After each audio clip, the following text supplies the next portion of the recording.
Bismillahirrahmanirrahim.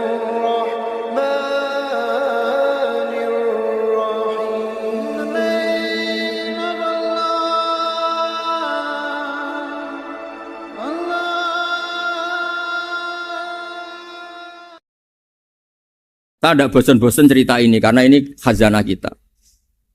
Di kitab Nailul Ma'mul itu, di kitab Usul Fikih. Saya berkali-kali cerita ini karena ini untuk menunjukkan bahwa Quran itu liqaumi ya'qilun, liqaumi yatafakkarun. Ada seorang kiai, seorang ustadz, kiai dulu. Kiai dulu itu emang orang soleh, alim terus jadi kiai. Kalau kiai sekarang tuh macam-macam, nganggur terus ingin jadi kiai. Terus daftar gitu. Ada lowongan di yayasan masuk ingin jadi ustadz karena dengar ada gajinya. Dulu tidak ada seperti itu udah. Makanya dulu itu kalau ustadz kiai pasti soleh karena dia alim terus ingin orang lain tuh mendapat ilmunya. Kalau sekarang nggak ada yayasan sehat, guru gajinya sekian. Yang nggak ingin jadi ustadz tuh daftar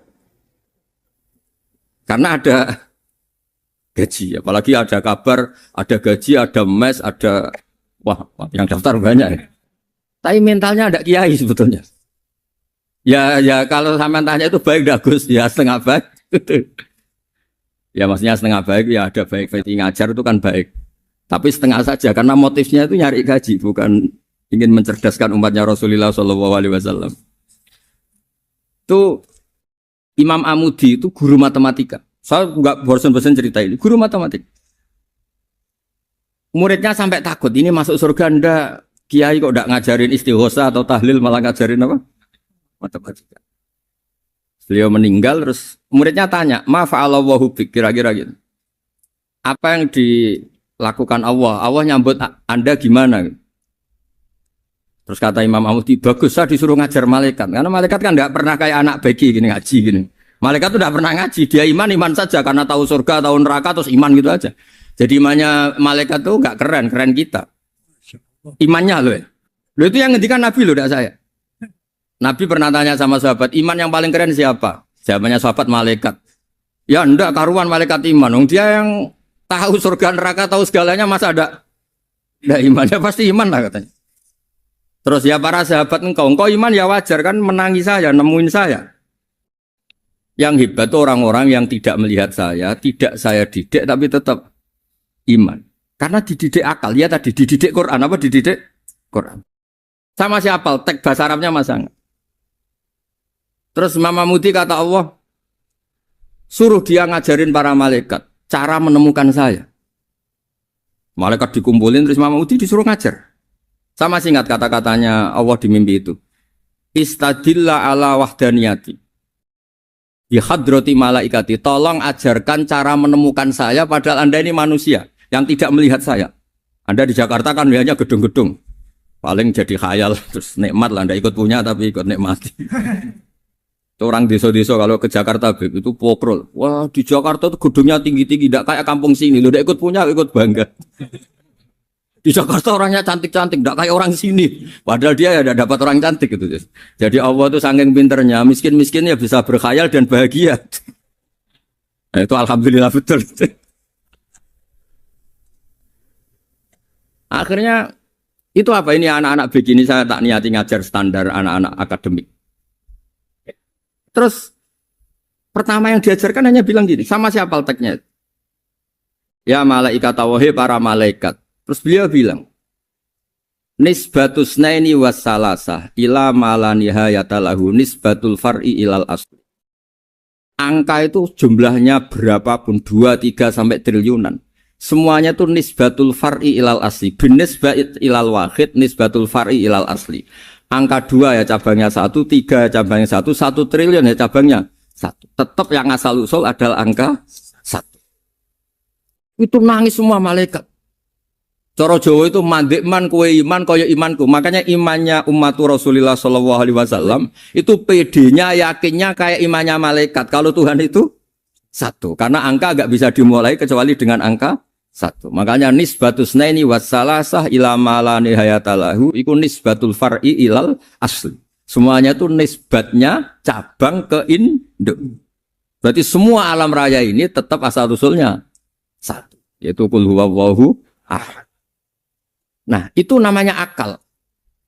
Umatnya Rasulullah itu ditinggali mukjizat akal lewat panduan Quran, sehingga meskipun kita tidak menangi Rasulullah, tidak menangi sahabat, kita tidak tahu malaikat Jibril, tapi cara iman kita ini tidak kalah keren. Yakin, hakul, yakin. Terus kedua, gambar. Kamu gambar rumah, gambar hewan, gambar apa saja, mesti dimulai satu titik.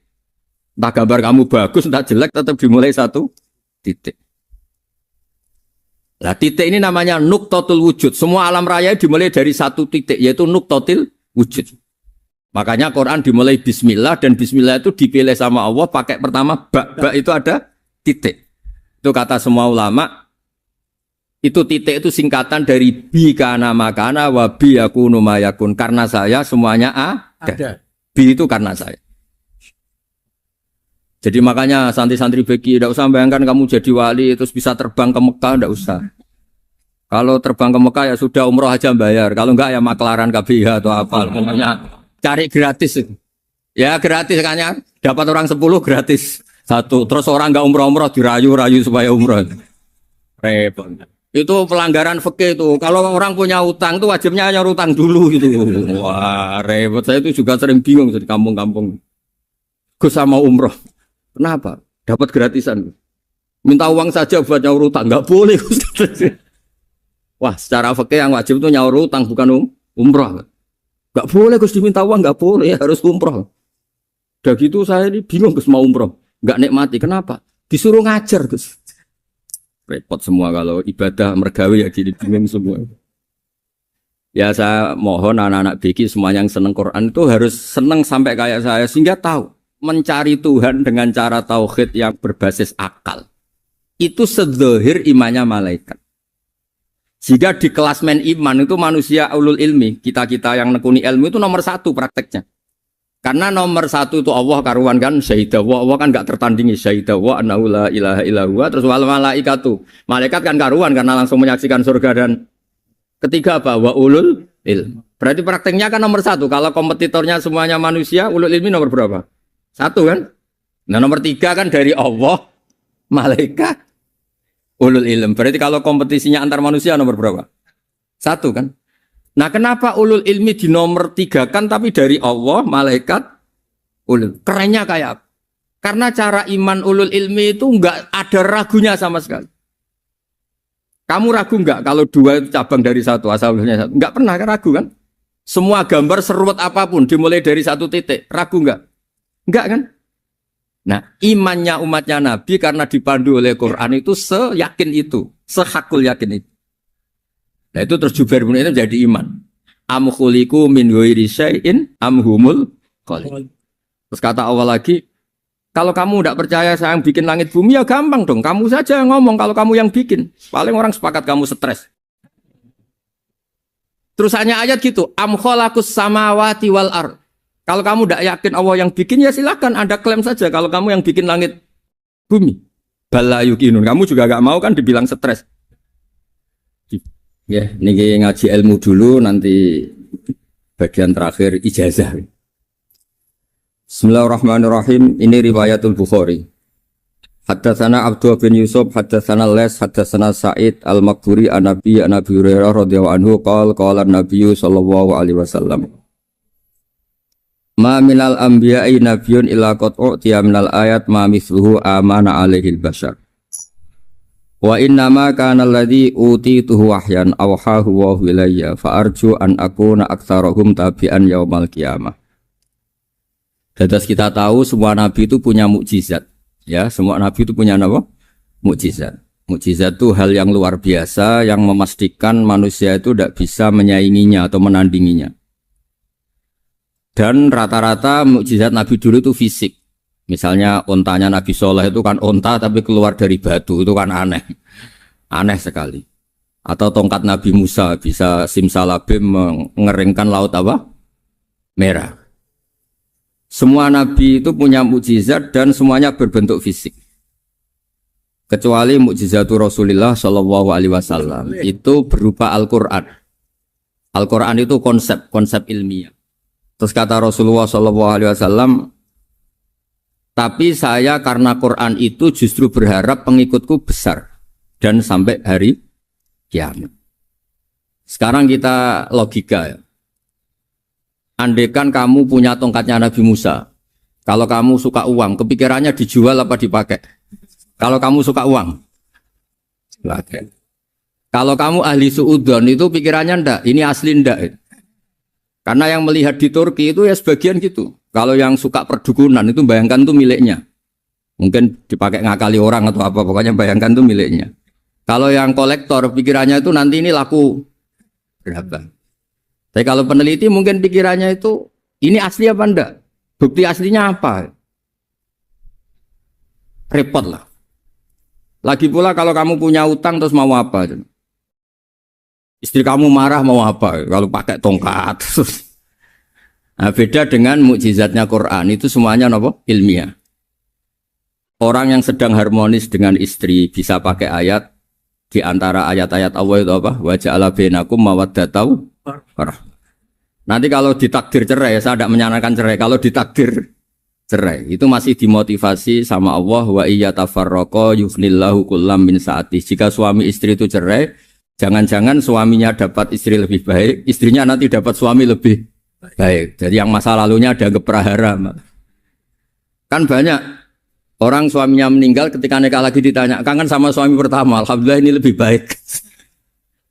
Padahal suaminya yang meninggal itu berharap istrinya ini kangen, ternyata dia sudah syukur dapat suami yang lebih baik. Jadi Quran itu menunggui kita ila yaumil qiyamah. Kita tidak bunuh diri, itu ya barokahnya Quran. Karena problem apapun kita dinasihati apa sabar, apa dinasihati sabar. Kan nggak mungkin kamu pegang tongkatnya Nabi Musa, punya masalah apa saja ngelihat tongkat, bisa apa tongkat. Tapi kalau Quran kan nasihat, solusi. Makanya Nabi berharap dengan Quran ini, saya berharap pengaruh saya, pengikut saya terbanyak ila yaumil qiyamah. Terus beliau dikomentari begini sama, ini Fathul Bari, sarahnya Bukhari. Al-muradu anna mu'jizatil anbiya inqaradat binqiradi a'sorihim. Falam yusyahidha illa man hadaraha. Problem mukjizat nabi-nabi dulu itu kan fisik. Sehingga yang tahu kalau Nabi Soleh punya unta yang ajaib, itu yang tahu ya hanya yang hadir saat itu. Yang tahu kalau tongkat Nabi Musa bertuah, itu juga yang tahu hanya yang hadir saat itu.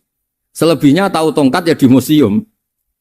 Tapi kalau Quran menjadi solusi, menjadi panduan, menjadi pegangan itu ila yaumil qiyamah.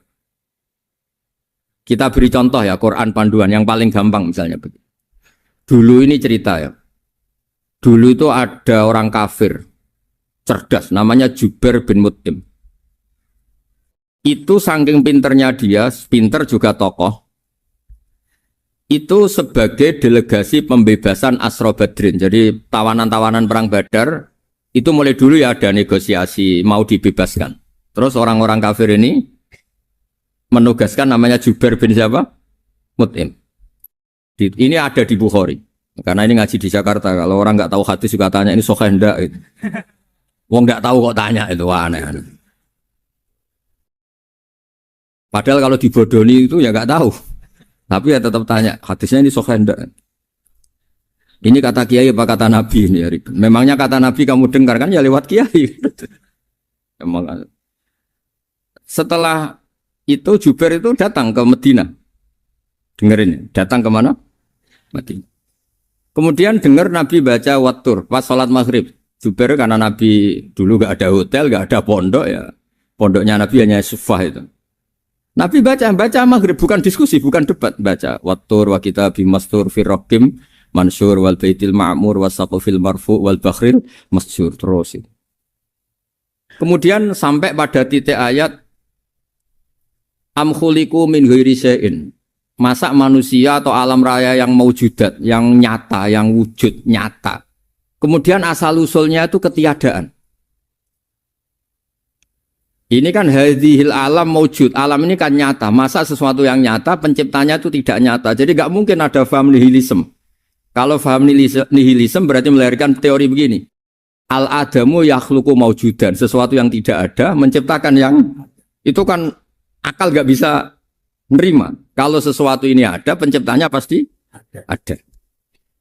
Terus Akhirnya Jubair bin Mut'im itu simpuh di depan Rasulullah terus bilang, "Ya Muhammad, kada qalbi ayatir."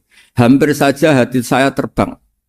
Kalau riwayatnya Imam Ahmad, faka'anna masudi aqalbi, hati saya dihancur. Semua teori yang saya bawa untuk ngelawan kamu sekarang luluh semua, hancur semua. Yang benar adalah teori Anda bahwa Tuhan itu satu dan Tuhan itu ada sebelum semua makhluk. Coba kalau Nabi Muhammad ada Jubair bin Mut'im terus menyembunyikan tongkat dekat mihrab, terus dilihat ini apa? Paling pikirannya ini dari kayu apa? Terus yang bentuk tongkat itu tukang pemahatnya siapa? Kok kurang keren? Kalau di Blitur gimana ya? Kan malah panjang. Kira-kira kalau mukjizat itu dari tongkat itu malah panjang. Panjang lah pokoknya panjang. Lagi pula kamu coba kan nggak ngarah mandi, itu yang mandi kan nabinya bukan tongkatnya. Coba tongkatnya Nabi Musa coba anak-anak beki itu dipakai mukul kucing aja tidak mesti mati itu. Jadi nggak jelas mukjizat-mukjizat seperti itu nggak.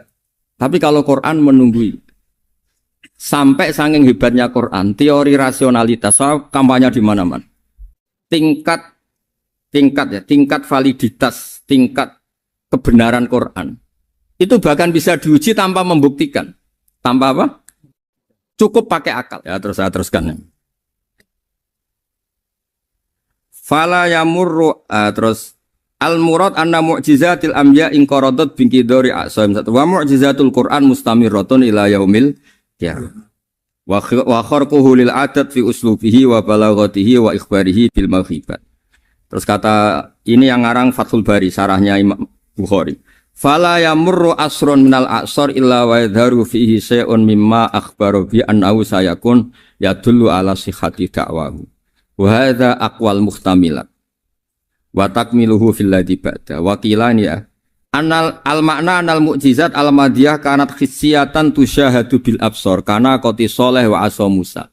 Mukjizatnya nabi-nabi dulu itu hanya penyembuh, hanya pelengkap, hanya nuruti keinginan mata. Seperti dahsyatnya apa?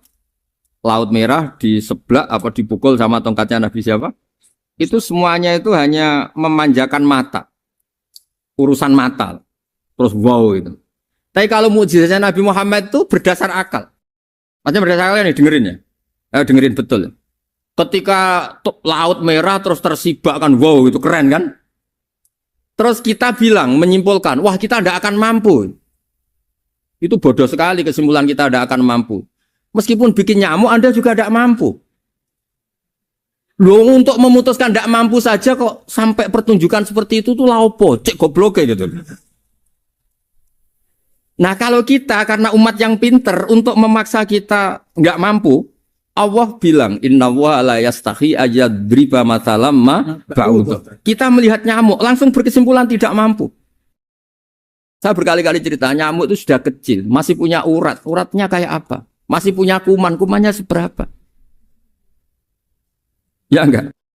Nyamuk itu kecil, punya organ tubuhnya punya urat. Itu kalau kamu pinter, antara tongkatnya Nabi Musa menyibak Laut Merah sama nyamuk itu sama-sama berkesimpulan melahirkan satu faham bahwa kita tidak. Loh untuk memaksa tidak mampu saja kok menuju pertunjukan ada onta keluar dari batu. Naqatu Shalih, ada tongkat yang bisa mengeringkan laut. Cek goblok ya. Lah kita alhamdulillah ada jenis goblok yang seperti ini. Untuk ikrar bahwa Allah itu hebat ala kulli syai'in, cukup lihat nyamuk. Kagum kan? Sudah tidak usah bikin hidup. Saya berkali-kali mencontohkan. Para pemahat tak suruh bikin patung gajah itu mampu. Tak suruh bikin patung nyamuk kalau bisa. Nyari materi dari apa? Gampang mana bikin patung gajah sama patung nyamuk? Gajah, makanya Allah bikinnya contoh itu untuk ijaz itu pakai nyamuk, bukan pakai gajah. Itu kalau ustadz-ustadz yang agak jorok malah contohnya nyamuk, Gus. Itu kecil. Itu kayak apa? Di dalamnya dia hamil. Itu anaknya kecil lagi, telurnya kecil lagi, itu gimana itu cara bikin itu? Makanya di sini ini ada kitab Itqan, itu komentarnya itu lucu. Ini kitab Al-Itqan karangannya Imam Suyuti. Ini persis komentar saya tadi yang. Kata Imam Suyuti, pengarang kitab Itqan, wa ya imma khissiyah wa imma aqliyah. Jadi mukjizat itu ada yang fisik, bisa dilihat indra, panca indra, bisa dilihat akal. Wa aktsaru mu'jizati Bani Israil kanat khissiyah li baladatihim. Bilada itu goblok, wakil lati basairihim. Dasar wong goblok. Mukjizat itu ngenteni sing wow. Maksudnya dasar untuk ngakui Allah hebat saja kok nunggu hal-hal yang seperti itu gitu. Paham gitu? Mergo likil latin apa aklihim wa aksaru mu'jizati hadil ummah akliyatun li farati dzakaihim wa kamali afwahihim. Dan mukjizatnya umat ini semuanya berdasar akal karena sudah cerdas. Jadi andaikan kita melihat tongkatnya Nabi Musa menyibak Laut Merah dengan melihat nyamuk, kesimpulan kita sama-sama wow, sama-sama keren, sama-sama memastikan kita tidak mampu. Makanya terus Quran menerangkan wa ma min dabatin fil ardi wala ta'iri yatiru bi janahihi illa umamun amsalukum. Jadi keseharian kita lihat burung kok terbang. Itu sudah ayatun min ayatillah. Paham ya? Dados niki kudu bangga ditunggoni napa Quran, nggih ditunggoni napa Quran. Wa mu'jizatul Quran tusyahadu bil basirah fayakunu mayatabi'u li ajlihi aksar. Terus li annal ladzi yusyahadu bi aini ra'si yang qaridu bingkiradi musyahidi. Sesuatu yang tampilan dahsyatnya itu disaksikan mata, maka itu bisa habis. Era tongkat Nabi Musa seperti itu habis enggak? Bisa mengeringkan Laut Merah, habis kan? Tapi era mukjizatnya Quran ila yaumil qiyamah. Ya contoh sosial, saya kembali lagi ke sosial. Kamu punya teman awet atau punya istri awet, itu konsepnya ya wal kadhiminal ghaidh, agak gampang tersinggung. Coba kalau kamu setiap tersinggung putus, setiap tersinggung habis, kamu tidak punya teman, tidak punya istri. Sampai kita awet seperti ini, kalau kecewa ya wal kadhiminal ghaidh, ngempet. Termasuk saya ini, biasanya ngaji khusus terus baca gini ya kecewa. Tapi barokahnya diwarai Quran wal kadhiminal ghaidh, ngempet Gus, ngempet. Terus kecewa sama teman, kenapa tidak putus? Karena wal afina Aninna sudah, kalau kecewa maafkan. Coba kalau kita kecewa presiden demo, kecewa menteri demo, kecewa orang tua minggat. Ya kalau dicari, kalau tidak kan malu. Saya itu punya teman tak tanya, kecewa besar sama bapak itu. Kenapa tidak minggat? Malu. Kenapa malu? Takut gak dicari. Itu orang tuh paling malu itu kalau keluar dari rumah nggak di. Saya punya teman lagi, saya ini takut mati Gus. Kenapa? Takut istri saya tidak nangis Gus. Itu kematian terburuk itu kalau mati tahu istrinya ada nangis, itu malu betul itu.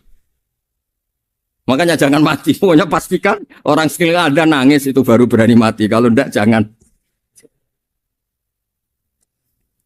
Ya jadi mukjizatnya Nabi itu luar biasa. Nah ini terus saya teruskan ya, makanya mukjizat terbesarnya Nabi adalah Al-Quran. Karena Al-Quran itu cerita tentang hukum-hukum akal, cerita tentang logika-logika peradaban. Misalnya logika peradaban, contoh paling gampang. Di Quran itu ada sekian ayat yang Allah cerita peradaban. Misalnya wa ahsinu innallaha yuhibbul muhsinin.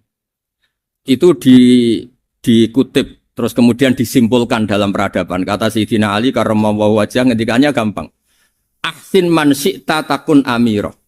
Kamu berbuat baik saja sama seseorang, maka otomatis kamu akan jadi pemimpinnya. Ada orang nggak tamat SD, nggak tamat papa, gobloknya minta ampun. Tapi karena gaji seorang pakar, kamu tak gaji 1 bulan 1 miliar, perusahaan saya jadikan besar. Itu dikongkan ngalor itu ya nurut. Hanya karena dia ihsan.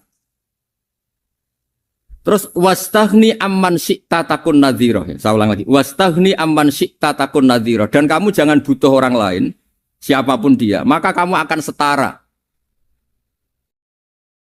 Misalnya ada menteri orang antri mau salim, tapi kamu tidak butuh, kan tenang saja. Tapi kalau kamu butuh, habis kamu. Ya kan? Kamu tidak butuh seseorang, maka kamu posisinya akan setara. Kamu harus sopan karena punya utang jasa.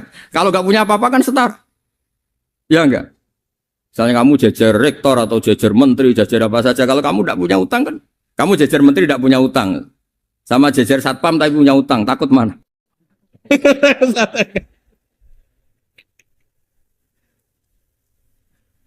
Kalau butuh itu mesti kalah kan? Ada pejabat misalnya nggak begitu cantik sama perempuan cantik yang kamu butuh ingin dicintai, takut mak. Padahal nggak jelas orang ini pangkatnya apa. Jadi dalam hukum sosial itu kata Sidina Ali, wastahni aman syi'ta takun nadhira. Kamu jangan butuh seseorang maka kamu akan setara. Terus yang terakhir, wahtas ilaman syi'ta takun asiro. Asiro pakai sin. Dan silahkan butuh seseorang maka kamu akan jadi budak dia. Ya coba misalnya Anda seorang profesor, seorang alim, seorang kiai top. Misalnya mencintai janda di ujung kampung sana, jalan kaki 2 kilo. Padahal itu gak tamat SD, tapi gara-gara seneng, kacau kan? Logika kepangkatan hilang semua kan? Jadi itu hukum peradaban. Itu mewakili isi-isi sosial yang diterangkan Quran. Ya, jadi paketnya 3 tadi ya. Ahsin man syi'ta takun amiro. Kamu berbuat baik sama seseorang, maka kamu bisa memimpin. Wastahni amman syi'ta takun nadhira. Kamu jangan butuh seseorang maka kamu akan setara. Bok kamu ketemu orang terkaya di dunia. Yo ketemu orang terkaya di dunia, kamu jejer, kamu tidak butuh dia. Tenang kan bisa setara kan? Tapi kalau butuh harus sopan, ngajukan proposal, harus berakhlak karimah. Makanya sekarang Anda kok berakhlak kenapa? Ternyata mau nyalek. Biasanya Anda berakhlak kok berakhlak. Ada apa ini? Makanya guyonan di Rembang itu Beb Husain itu. Kalau ada orang mendadak sopan sama temannya, temannya curiga, kok tumben sopan, mau utang ya? Zaman akhir itu kacau.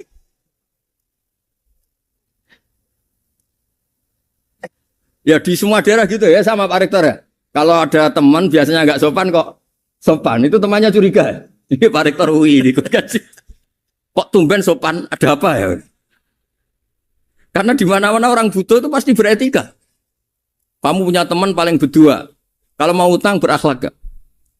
Atau misalnya kamu punya adik cantik, terus punya teman berdua, kalau cinta adik kamu berakhlak gak? Biasanya nggak sama sekali gak berakhlak.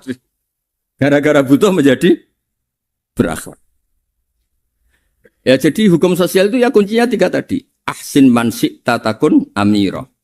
Wastahni amman syi'ta takun nadhira. Terus wahtas ila man syi'ta takun asira. Kalau kamu butuh seseorang pasti kamu dibikin hina. Asir itu tawanan. Nah, Quran itu bicara sosial itu lengkap. Dan itu yang nunggui kita. Kita punya tetangga yang kurang baik, ya seneng. Punya tetangga baik, ya seneng. Kata Imam Syafi'i, saya berkali-kali cerita. Kok seneng semua Imam Syafi'i? Ya bagus lah. Kalau yang seneng saya enak lah. Dijak jagongan, dijak ngopi enak. Yang nggak seneng saya, gak ngarah utang. Uang itu nak, kamu punya tetangga gak seneng kamu. Aman kan? Aman. Gak akan pinjem uang kan? Pinjem mobil. Uang gak seneng kok. Makanya Imam Syafi'i itu kalau ngedikan luar Syafi'i, diceritain orang. Ya Aba Abdillah bagiannya. Ya Aba Abdillah orang itu gak seneng kau. Bagus lah.